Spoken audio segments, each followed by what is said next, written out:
Hello class 11।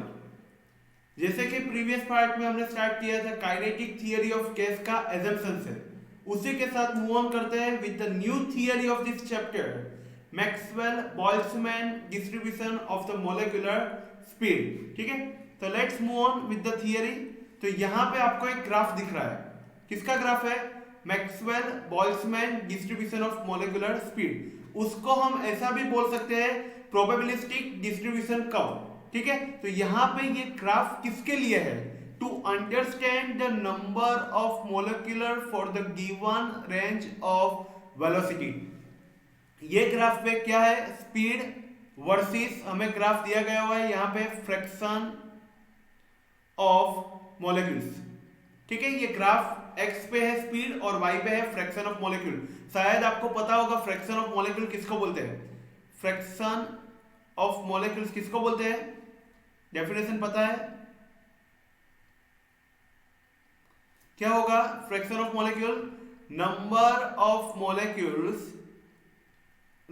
Molecules to the total number of molecules is known as the fraction of molecules. ठीक है, अगर शायद हम suppose करें कि भाई ये पॉइंट पे फ्रैक्शन f1 है और वेलोसिटी ले रहे हैं v1, दिस पॉइंट पे फ्रैक्शन f2 है और वेलोसिटी सपोज कर रहे हैं v2। अगर मुझे बिटवीन v1 एंड v2, ये जो पार्ट दिख रहा है आपको, बिटवीन v1 एंड v2 कितने नंबर्स ऑफ मॉलिक्यूल्स है, अगर मुझे फाइंड आउट करना है तो कैसे करेंगे? तो पहले तो हमें करना होगा भाई, ये ग्राफ समझ में आ गया किसके लिए है? कि भाई जो दो वेलोसिटी दी गई हुई है या फिर वेलोसिटी की जो रेंज है उसके बिटवीन कितने नंबर ऑफ मोल है उसको फाइंड आउट करना है। ठीक है, फ्रैक्शन ऑफ मॉलिक्यूल का पता चल गया, number of molecule divide by total number of molecule. ठीक है, तो अगर हमें numbers of mole find out करना है between the range of velocity, तो हमें वहां पे टोटल एरिया फाइंड आउट करना पड़ेगा जो कर्व के नीचे कवर कर रहा है। ठीक है, तो एरिया फाइंड आउट कीजिए। तो जो एरिया मिल रहा है वो क्या होगा? Total number of molecule by total number of molecule for a given range of velocity. ठीक है, और यहां पे अगर हमें दिख रहा है तो तीन वेलोसिटी दिख रहा है, most probable, average speed of molecules and the root mean square speed of the molecules। ठीक है, मोस्ट प्रोबेबल स्पीड कहां पे मिल रहा है? जहां पे फ्रैक्शन कैसा है? मैक्सिमम, जहां पे नंबर्स ऑफ मोल हमें ज्यादा मिल रहे हैं। ठीक है, तो याद रखिएगा। तो एक चीज और मार्क कर सकते हैं यहां पे, तो आप ये पॉइंट को देखिए, लोअर पे क्या दिख रहा है? Numbers of molecule travelling at very high speed और the very low speed are negligible. कैसे मिल रहे हैं? वहां पे वेरी स्मॉल यानी निग्लिजिबल टाइप मिल रहे हैं। ठीक है, तो यहां से एक ही चीज बोल सकते हैं, अगर हमें दो वेलोसिटी के रेंज के बीच पे numbers of molecule find out करना है तो क्या करना है? Total area under the curve हमें फाइंड आउट करना है। ठीक है, चलो, तो यहाँ पे डिफरेंट वेलोसिटी है, मोस्ट प्रोबेबल स्पीड है, एवरेज स्पीड है और रूट मीन स्क्वायर स्पीड है। ठीक है, तो सबसे ज्यादा अगर हमें थियरी में यूज करना है, आगे जाके भी जो हमें यूज करना है वो है रूट मीन स्क्वायर। क्या फाइंड आउट करना है? Root mean square. और अदर फॉर्मूला जो हम प्रूव करेंगे, अदर फॉर्मूला आपको यही रिमेंबर करना है। ठीक है, ये फॉर्मूला हम प्रूव भी करेंगे और सबसे ज्यादा यूज भी यही होने वाला है। तो प्रोबेबल स्पीड कितना होगा? Square root of 2RT upon m। Vp यहाँ पे एवरेज होगा, V एवरेज वैल्यू कितना होगा? 8RT upon pi m square root, और Vrms कितना होगा? Square root of 3RT upon m। जहां पे RMS का वैल्यू ज्यादा मिल रहा है किससे?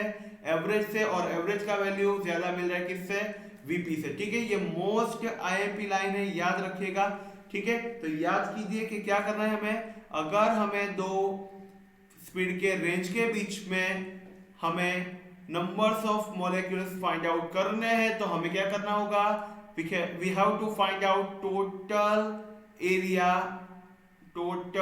Area under the curve. ठीक है, तो यहाँ पे ये लाइन जो मोस्ट टाइम पे याद रखिएगा, total area under the curve which is represent the total number of molecules between given range of velocity. ठीक है, याद रहेगा। कौन सा थियरी है? बहुत स्मॉल थियरी है लेकिन अच्छा थियरी है। फ्रैक्शन ऑफ मॉलिक्यूल्स किसको बोलते हैं भाई? Number of molecule divide by total number of molecule.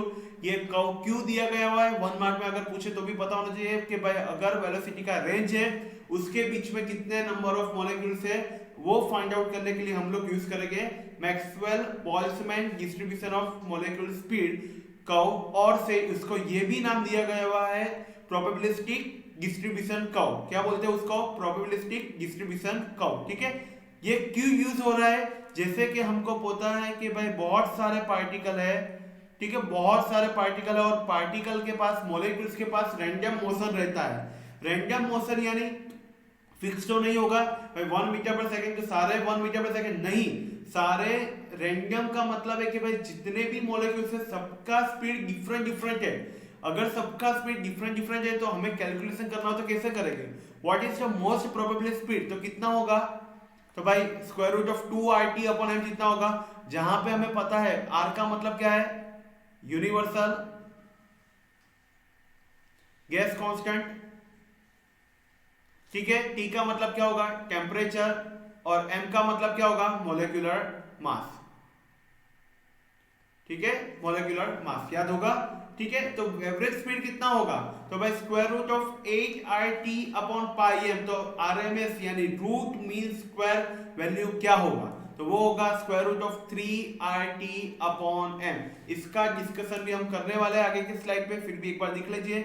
VRMS root, square root, mean, average and square, square. ठीक है, तो इसकी डेफिनेशन को अगर लिखना होगा v1 square plus v2 square up to the vn square for the number of particle is there divide by n। पता चल रहा है होगा? Total area under the curve represent the total number of molecule. तो अगर हमें दो velocity के रेंज के बीच में फाइंड आउट करना होगा नंबर ऑफ मोल, देन क्या करना होगा? हमें फाइंड आउट करना होगा total area under the curve. ठीक है, पता चला? Thank you. नेक्स्ट थियरी जो इसके रिलेटेड मोस्ट आईएमपी थियरी है, थर्ड वन, प्रेशर डिस्ट्रीब्यूशन कैसे हो रहा है, प्रेशर का वैल्यू क्या होने वाला है, प्रेशर का डेरिवेशन क्या है। ठीक है, तो अगर जिसको एजम्पशन पता होगा, ये कर्व पता होगा, उसके लिए आगे का थियरी बहुत आसान होने वाला है। तो पहले फोर्थ पार्ट पे मूव करने से पहले आप लोग एजम्पशन सारे अच्छे से पढ़ लीजिए, रट्टा मार लीजिए, समझ लीजिए, रिमेंबर कीजिए, तो भी आपको आगे पढ़ने में मजा आने वाला है। तो प्रेशर का डिस्ट्रीब्यूशन और प्रेशर के रिलेटेड और काइनेटिक थ्योरी ऑफ गैस का पूरा डेरिवेशन है, बहुत अच्छा थियरी है। ठीक है, फोर्थ पार्ट में मिलते हैं।